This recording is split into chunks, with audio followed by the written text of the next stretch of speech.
It's nice to see such a large crowd for our 4th of July service today. If you are visiting today, or if this is your first time here since the pandemic and the effect that has had, I want to explain something that's happened. And that is 4 weeks or 5 weeks ago now, our senior minister went to serve with another congregation. And as a result, we have had supply ministers for the first 4 weeks, and then we're going to continue that starting next week. We've been blessed with very wonderful sermons up to this point, and we're going to be blessed with very good sermons following, because Dr. Terry Clark will be coming starting next week, and not only is he coming, he's coming excitedly. He's looking forward to being with you all and sharing with you. But to every rule, there is an exception. You're looking at him. I am not a preacher. I'm a long ago retired educator, coach, and business owner. So before you run screaming for the exits, please know that I have an excuse for the presentation today. Today we're going to do something that's you all do in the course of your lives. And that is, you have a checkup or an exam. Go to the doctor for that. You don't usually go to church for an exam, but today we're going to examine not you, but this church, and see where it is today and where it may be going in the future. And as we experience some glitches the first go around on the screen behind us, if we have the same problem going forward in my presentation, you might as well just head to the exits and have a hot dog right now. We're at a unique place. Today, the title of our message is Where Are We and Where Are We Going? We're at a unique place in the history of this church. We are obviously seeking new leadership in the form of a senior minister and also a full-time student minister. We're also planning to train a group of men to become elders and to take over the spiritual direction and leadership of this congregation. So that's what our intent and our plan is at this present time. Now, the question is, where are we today? And there's an obvious answer. We're at 503 North Main Street, Meadville, PA. We're in a building that was constructed in 1963. There were 2 additions put on. Schaefer Hall back here, Heritage Hall over here. And yesterday I came up and I wondered just what the assessed valuation of this property might be. And I was astounded when I saw the figure. It's $2.6 million. Now, $2.6 million happened because of the sacrifice and the effort and the hard work of countless thousands of people over the years. It didn't happen in the last 10 years. It happened since 1963, and it even started before that, because our congregation initially started on Center Street. And if you recall, if you were here long enough, as I have been, we celebrated our 100th anniversary a while back.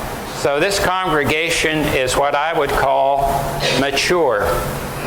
Not ready for Social Security, but mature. So even though we have a beautiful facility, you're sitting in a wonderful room with carpets and soft pews. You have a sound system that's working this morning, and the visuals are now working. That's good. We have a wonderful kids area out back there, and when you leave, you don't have to go through the mud because we have a paved parking lot. And when you consider all of that, you might say, well, if I could reach back onto my own back and pat myself on the back, I'd say, good job. Really proud of you. But there's a danger in that. Here's the danger. If we look at Proverbs 16, verse 18, we read these words. Pride goes before destruction, a haughty spirit before a fall. We have to be careful. This building is not ours. It's God's. It's an instrument. As an educator, I used to try to instill in teachers that textbooks and pencils and computers were tools. They were tools of learning. There are ways to get to the end. And that's what this building is supposed to be, a way to an end. And that end is to win others to Christ. And so let's look at the building in that light. Our real focus should not be on what happens here on the hill, but it should be on what happens when we leave. Mark 16, verses 15 and 16 has this admonition. He said, go to them, go into all the world and preach the good news to all creation. Whoever believes and is baptized will be saved, but whoever does not believe will be condemned. 2 words. Go and preach. Pretty simple. I've heard people say, I can't understand the Bible. I've tried to understand it, I read it, and finally I just put it down and I don't understand. Well, let me simplify it. Go, preach. That's all we have to do. That's the admonition. We are to take our faith and share it. And if you don't have to go to a seminary to learn that. So the question today, are we doing our job? Do we get off the hill frequently enough? Have we gotten off the hill frequently enough? Is there a better way to get off the hill and serve others? So the question is, how are we impacting others for Christ? And today we have some guest speakers. Those guest speakers are individuals that were highly influenced by this church, or we have supported their work, or they're actually members and serving with us right now. So we're going to hear from 3 different individuals. The first is Brett Andrews. Brett Andrews is a minister. He grew up in this congregation, and he's now serving a large church in Virginia.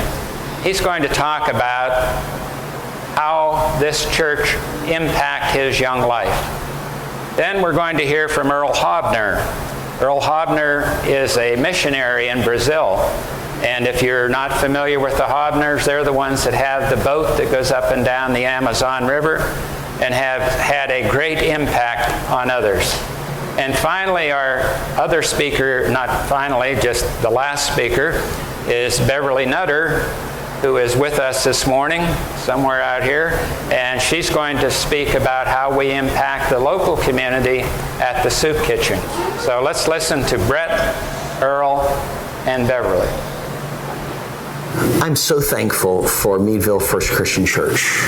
It's so easy for me to say that. My name is Brett Andrews. I grew up at Meadville First Christian in the 60s and 70s. Now, those who knew me are immediately saying, he's using that expression, grew up, quite quite loosely, isn't he? Okay, maybe grow up isn't the word. I became older in those years there. But I'm so thankful for the Meadville Church because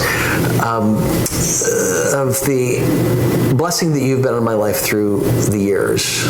I was reminded of that a couple of years ago when my grandfather passed away, and we were looking through his belongings, and we ran across his baptismal certificate, signed by D.P. Schaefer. And it occurred to me the Meadville Church has been blessing my life since even before the day I was born. I'm thankful for the Meadville Church because I learned to worship at the Meadville Church. And that's something I'll take into eternity. What do you do in eternity except worship God? I learned how to worship there, whether it was Mrs. Mason teaching us how to worship in children's church while trying not to be too distracted with Dickie Kepler beside me, or whether it was sitting in with the adults and watching as Ralph Pratt, this man's man, who's just a smart man and a strong man, sing with all of his soul, and listening to the whole congregation sing out without holding back. It was as though we were sitting at the throne room of God. To this day when I worship, I still think of those times. I actually am a bit of an old soul. I still sing those old hymns. And I'm thankful I learned to worship at the Meadville Church. I learned about being a servant at the Meadville Church. So many stories that I could tell of servants. Just one, Mrs. Pressey, week after week, would get in that church van, and she would go pick up people all around. Week after week. Never got much attention. I'm not sure she ever got much praise. I certainly never thanked her. I certainly never told her I was watching, but I was. And to this day, as a 56-year-old minister, I think when blessings are given out in eternity, the Eva Presseys are going to be given great crowns. Because that's what it means to be like Christ. And there are many people like Eva Pressey when I was growing up that taught me to serve in the church. There's nothing more noble. Because in the church, I learned at the Meadville Church the value of the kingdom. There's nothing that matters more than kingdom work. I'm so thankful that I grew up in a time when E.L. Russell was the preacher. Nobody ever worked harder than E.L. Nobody ever cared more for lost people. No preacher can preach more in 20 minutes than he could preach. And Darrell Pratt, who was so loving, it's such a great example of integrity and character and compassion. You know, to this day, I will never feel equal to their example. And I learned that because God allowed me to grow up there in that church under their leadership. I'm so thankful because we learned the Bible. Anybody who grew up in the Meadville Church when I did, and I'm assuming it's still that today, we learned the Bible. There are Bible verses today that I continue to have memorized because I learned them in Vacation Bible School, because I learned them from Mrs. Mason in Children's Church, because I learned them while Mr. Holmberg was serving in junior church. We taught the Bible when I was growing up. You taught me the Bible, and that's a daily blessing. I'm so thankful because the church became my family. Part of the reason that I'm in ministry, a large reason I'm in ministry, is because when I was in junior high, I remember going to school, feeling like school was not safe. School was a bit of a battleground, but the church, it was home. School didn't feel safe, but the church, I knew I was loved, even though I was a numbskull, even though I was a knucklehead. People still loved me.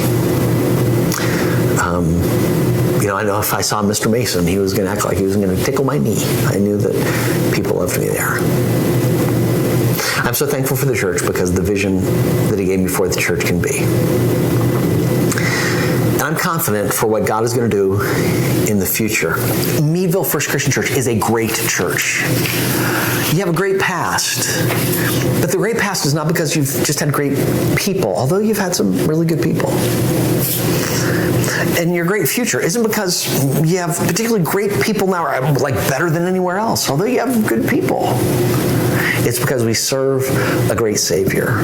Because the church is Jesus' church, and it always has been. And Meadville, at its best, has always been a church that's just said, Jesus, build the church through us. We are your humble servants who understand there's nothing more that matters than the kingdom. Help us to reach lost people. Help us to grow people for your glory. I consider myself a child of your service. People that are blessed by my ministry are blessed as an extension of Meadville First Christian Church, and I will always be thankful for you for that.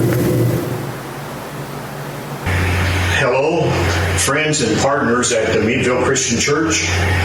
This is Earl Hobner. Ruth Ann Hobner is doing the filming. We are not professionals at this, but I think it'll work out all right for you. We came to Meadville in 1986 when we met Alden Hills at the North American Christian Convention. So you have been a part of our ministry for 35 years. We have been in Brazil in July, 52 years. This shirt was 2 years ago at our 50th anniversary, but we have been here now 52 years. And you've been a part of our ministry for 35 years. And we thank you for that. Some of you have been here on some of the Amazon boat trips. And right now, our ministry is mainly focused in the Amazon. But we were kind of discouraged last year because of the COVID. We had to stop our trips in March. And now we will begin again our trips in August of this year. We have 6 trips planned between August and the end of October.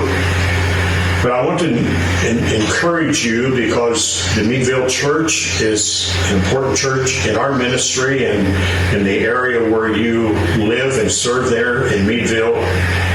And we will be praying for you as you find another minister, that you will continue to be faithful in serving not only the missions, but serving people there in your community. God has blessed our work. We have a number of church soft drink from the concentrated juice factory that we built for the fruit that will be produced on this farm that we have. Just the graviola alone will produce 15 ton of fruit, and the cupuaçu will produce 9 ton. And we will make that fruit into juice, to concentrate it, and then we will be able to sell it and help support the work there in the Amazon. And then when we get back with our boat trips in August, we have been contacted by the hospital in San Sebastian.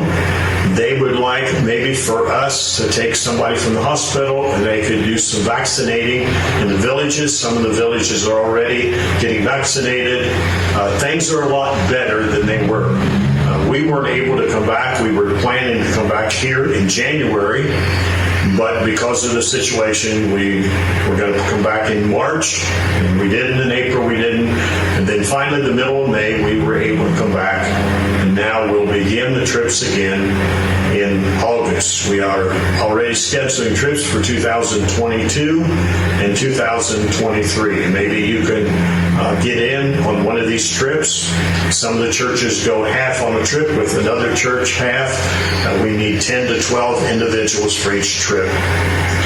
So let me encourage you, continue to be faithful to the Lord, continue in your ministry there to reach the people that are needing your blessing, needing your help.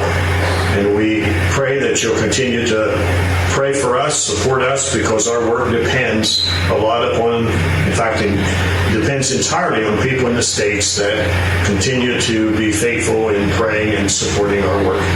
So may God bless you. Thank you for your time in listening and watching this video.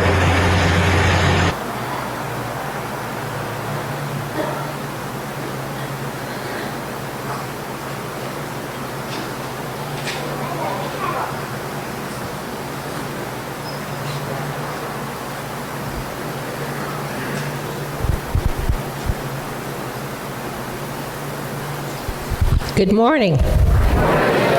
It's so good to see everybody all together again, isn't it? I want to give you a few little facts about Soup Kitchen. I've only been given a few minutes, so I'll make it quick.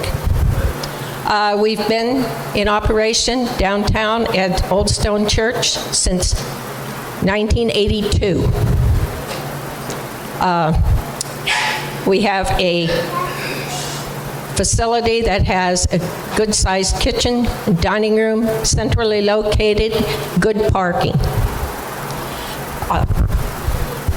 Our numbers have gotten smaller in the last few months, and that's for many reasons, and I'm not going into that. If you want to know what my opinion is, just come and see me. I'll be around, and I'll give you some of the reasons. We get no state and federal money. Our money comes from different congregations in town, and I want to say thank you, First Christian Church, because it's so important that you know that you are helping in a ministry downtown for the people that don't always get a hot meal. And we don't serve soup very often. It's a hot meal.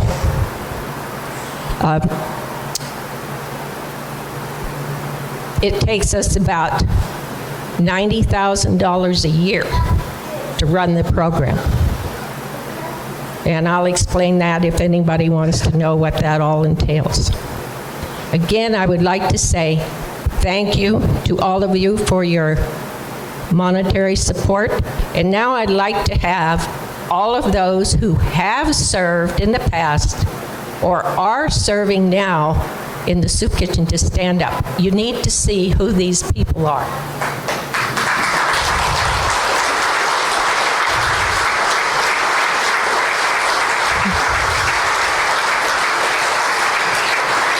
And if any of you would like to serve, come see me. I'll direct you to the right person so that you can help us.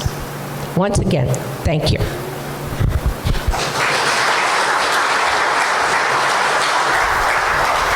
Thank you, Beverly, and to Earl and Brett for their participation this morning. You can see on the screen a list of all of the various missions and various organizations this church and your contributions support. It's amazing how many lives we're touching. So that kind of answers the question. Are we getting off the hill? Yes, we are. We're getting all around the world, from downtown Meadville to Brazil. And we're happy that we're able to do that, and we hope that we can continue to do that in the future. Now, we've considered where we are. Let's consider now where we're going. We have a little bit different, no, it's a big difference. A big difference in the way our church is directed right now. About 5 weeks ago, it was decided that our church would be guided by what is called a temporary action team. And those people were selected for their skills, for their commitment to the church, for the variety of experiences they bring, and frankly, for their enthusiasm to go to work. And those 13 people have been doing just that. If you look in your bulletin, you'll see a list of those individuals. And I'm going to ask all of them to come up and line up in front of the congregation right now. So the members of the temporary action team, come on up, please.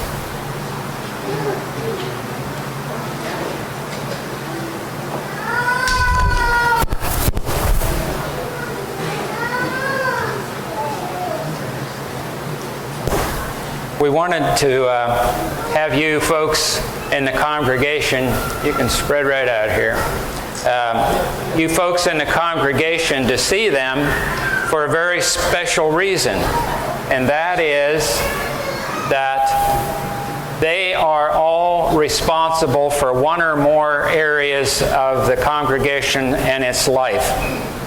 And they can't do that on their own. And we're asking this morning that if you would like to,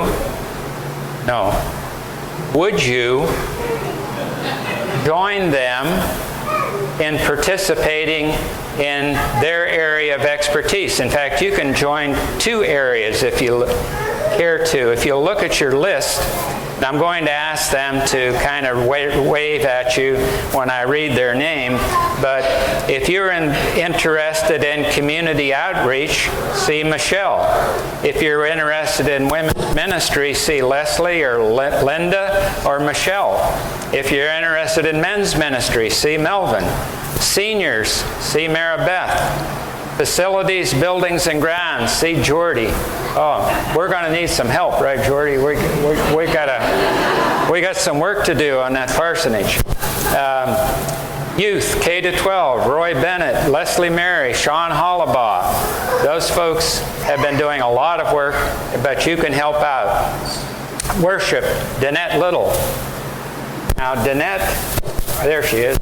Danette and Linda and Jordy are people who only get blamed. Because when the screen doesn't work or the mic goes out, we say, what's wrong with those people in that little room? But they put in a lot of hours back there and a lot of preparation, and we appreciate that. Council and, missions, that's Maribeth. Council Deacons Interface, Bruce Lawrence is working with them. Finance, John Guth, Danette, Roy, and Bruce. Church administration, John Guth and Roy Bennett. And I want to point out that John Guth is the vice chairman of this team, and he is here a lot. And he conducts weekly meetings with the staff. He handles the finances of the church, and he handles day-to-day matters. And if I get something in my mailbox, it's a simple move to write John on the top of it and move it down one mailbox. And I found that that's a very good technique. And so John's been doing a lot of very good work, and we appreciate that. Adult education, small groups, Steve Hills. And fellowship, Steve Hills and Jordy Kohler. Now, you're probably wondering or may wonder, is this group doing anything? Well, I'm going to give you an idea of what they're doing already. We've been visiting the sick and shut-ins. We've been contacting visitors. We've been conducting memorials and funeral services. We've advertised the vacancies at our church. We've reviewed the applications that have come in. We've revised job descriptions. We are in the process of preparing compensation packages. We organized this event today. We are preparing women's ministry events. We are establishing new Bible school classes for adults. We are securing the services of interim ministers. A group looked over the parsonage and are preparing to do repairs on the parsonage. We've recruited youth sponsors and are planning events for the youth. We are working with the missions committee on various projects, making sure that the technology functions appropriately for all programs. We are managing all aspects of church finances and doing the church budget. We're developing a rental policy for the facility. We are assisting the praise team when requested, and we're developing a men's ministry team and working on our projects. That's just the beginning. So this group is at work on your behalf and on the Lord's behalf. We're proud of them, and we want you to join in with them. Thank you, group.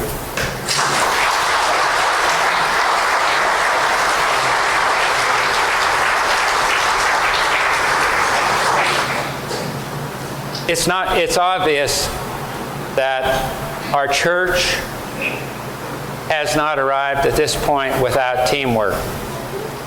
And three things about teamwork, and I go back maybe to my coaching days. In the locker room, and I've coached both boys and girls basketball. But coaching boys and girls, there's no comparison. So we won't get into that. Sometime when you have a lot of time, I can tell you stories about that. But in the boys' locker room, I put a sign that said hustle, one word, hustle, over the door, entry and exit door. And as the team would leave to go on the floor, they would all reach up and touch that sign that says hustle. And hopefully, it stuck with them when they get on the floor. And I've encouraged, one of my roles with this team is to encourage them. And that is the old Nike motto, just do it. There are things that need done. I came up here last night. Somebody had hoed out the weeds. Somebody else decorated the outside. Somebody else stayed here late last night bringing food and decorating inside. There are things that we aren't going to put on any list. If you see it, just do it. And if you have any question, ask us and we'll get you fixed up with somebody so you can do it. We have some short-term goals. In addition to the items that we just mentioned, we have 3 short-term goals that we're really focusing on. One is to secure the services of God's person for the senior ministry and full-time student ministry. And I would point out that we have had some applications, and we're reviewing those. It takes some time. We have to exchange information with them, and we have to check out their references. But here's what you can do. Pray. Pray that we will get the right people for those positions. Folks, this may take a while. It may take a while. Some congregations I've talked to, it's taken up to a year to find a senior minister. Hopefully that won't happen. But with your help and your prayers, we hope we can find the right person, and fairly quickly. The second thing, we're going to train elders. And in the fall, Dr. Clark will be here. We're having Dr. Roadcup come back. And Melvin Smith is heading up this endeavor. And we're going to encourage men in this congregation to go through an elders training program, because the way the church is set up, we are to be governed by a board of elders. The temporary action team is just that, and we're trying to work ourselves out of a job. So that's the goal. And hopefully some of you men will start thinking about that right now. But the final question is this. As Christians, and the praise team can come up at this point. As Christians, we know our ultimate destination. We talked about the church's destination, but John 14, verses 2 and 3 give us the ultimate destination for a Christian. Those 2 verses say, "In my Father's house are many rooms, and I go to prepare a place. And if I go to prepare a place, I will come back and take you with me." So we know what the ultimate is going to be. But in the meantime, we've got to just do it. I hope you're on board with that. And with that, if you have a decision to make for the Lord this morning, I would like you to consider that carefully and come forward as we stand and sing.